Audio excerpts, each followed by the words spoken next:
যেখানে আজ সম্মানটাই উঠে গেছে ওইখানে আমাদের লিডার জনাব তারেক রহমান তিনি কিভাবে সম্মান দিতে হয় বড়দেরকে আজকে তার জ্বলন্ত উদাহরণ তিনি দেখিয়ে দিয়েছেন।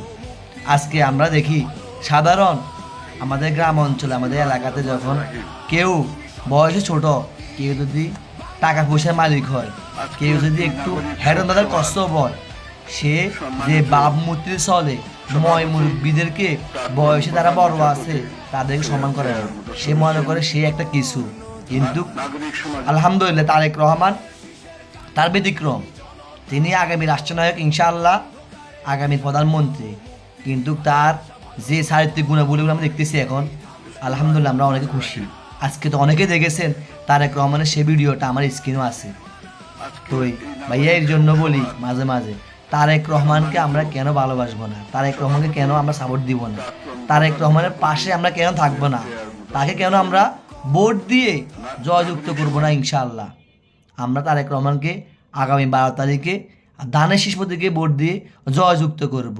আমরা কোনো অহংকারী দাম্ভিকতা, কেউ ইসলাম বিক্রি করতেছে, কেউ জানা বিক্রি করতেছে, কেউ আমাদেরকে ভ্রান্ত পথ দেখা যাচ্ছে, আমরা তাদেরকে ভোট দিব না। ইনশাআল্লাহ আমরা ভোট দিব তারেক রহমানকে, তার চারিত্রিক গুণাবলীগুলো দেখে, তার যেই সদাচরণ আছে, তার যেই মানুষের প্রতি ভালোবাসা আছে, দেশের প্রতি ভালোবাসা আছে, আমরা ওই কারণ তারেক রহমানকে সাপোর্ট করে যাব।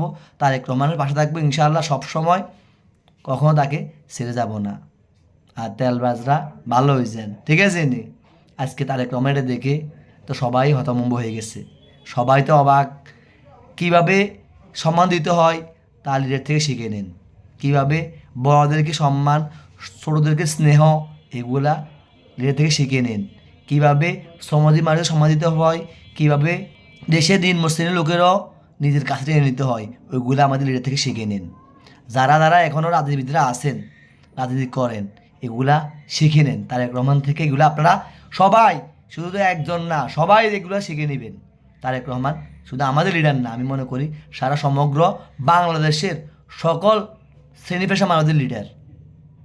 আমরা সবাই দোয়া করবো তারেক রহমানের জন্য, যেন তারেক রহমান বাংলাদেশের মানুষের মঙ্গল কামনা করতে পারে। তারেক রহমান যেন সবাইকে যেন ভালো কিছু উপহার দিতে পারে।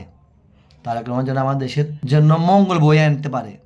তিনি যেন বাংলাদেশের মানুষের যেই এখন যে পরিস্থিতি, এই পরিস্থিতি যেন তিনি মোকাবেলা করে সবার পাশে দাঁড়াতে পারে।